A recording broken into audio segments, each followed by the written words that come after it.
sense of urgency. You know, it feels like, somebody asked me today, I said, it feels like we take 2 steps forward and then another step back. With the red tape, the bureaucracy, the permits, they need to decide. They need to get in this war to win it. They either need to lead or get out of the way. It is as frustrating fighting the bureaucracy some days as it is actually fighting the oil itself. You know, I saw when you first uttered those words, we're fighting a war on here, and this is a full frontal assault on our Louisiana way of life. I watched James Carville, you know, how many days ago, was it, 40 days ago, saying we're dying down here.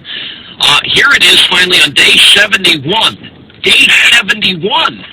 The administration is finally accepting help from foreign countries, although, as far as I know, they have not lifted the Jones Act, but they're going to accept international assistance from 12 of the 30 countries that offered assistance. We know the Dutch, for example, we know the French, for example, offered it as early as day 3.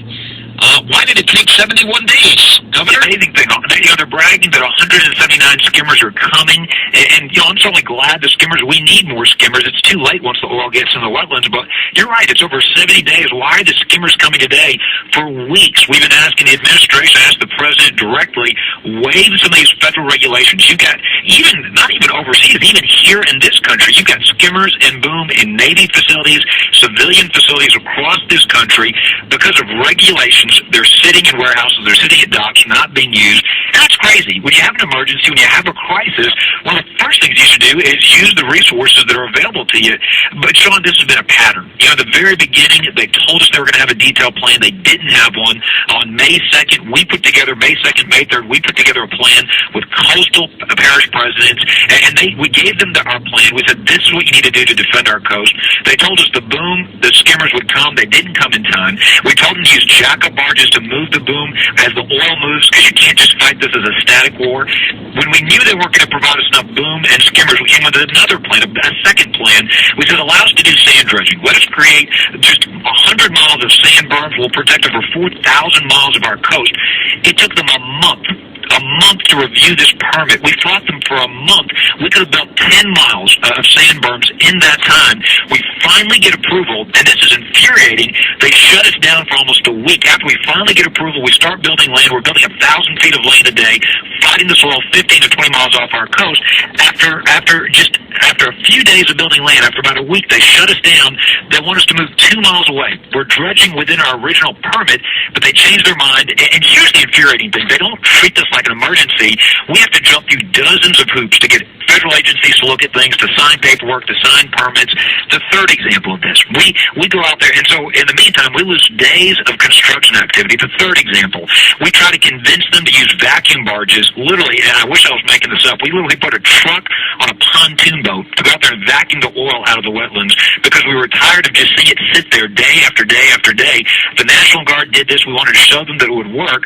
We convinced them, we showed them that it worked, scaled it up. They shut us down for 24 hours. Sean, they literally wanted to go count life vests and fire extinguishers on these barges for 24 hours, and finally they shut them down. We could have been vacuuming thousands of gallons of oil. 24 hours later, they come back and admit they don't need to do the inspections. They made a mistake. They don't need the paperwork. They never do the inspections on some of these barges. They let them go back to work. And then the latest example, you know, down in Grand Isle, they asked for high sea boom. They didn't get it. They asked for sand dredging. They didn't get it. And so they came up with a third plan to use barges, pilings, and rocks to narrow the passes. There are 5 passes at Grand Isle. You can keep the oil out of Barataria Bay. You can narrow those passes, focus your skimmers, your boom on those narrowed passes. We met with the president over 3 weeks ago. The mayor and I met with him here in Louisiana, asking for his help to cut through the red tape to get this approved. Over 3 weeks later, as of today, we still don't have the permit we need from the federal government to use those rocks. We got barges and pilings approved. There are literally federal agencies worried that rocks in the water are going to cause more damage than oil in the wetlands in Barataria Bay, one of the most productive estuaries for the young shrimp and the fish that are so important to the Gulf. And that's what's frustrating. It's like fighting a war with one hand tied behind your back. There are literally bureaucrats in D.C. They don't see the oil. They don't smell it. They don't touch it. It's not their way of life. It's not their home.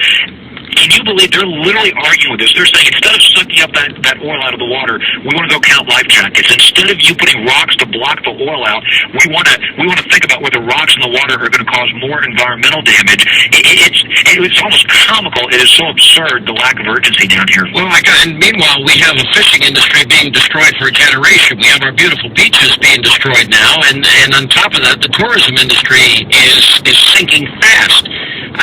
It's almost, you almost can't conceive this is possible. So here's where we are 71 days in. On day 70, the president finally agrees to accept help from 12 countries, but he's yet to lift the Jones Act.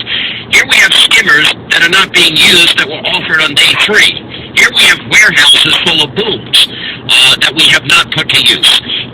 Any effort to build sand berms or barriers have been met with fierce resistance. Now it's getting to the point where it may even be too late for that to be effective here, and they're still not implementing every strategy imaginable for what you are calling a fight or a war or engaging in a full frontal assault that is happening in the Louisiana way of life. Why? I guess the question is it that the Democratic Party is so beholden to the environmental movement? Is that what's going on here?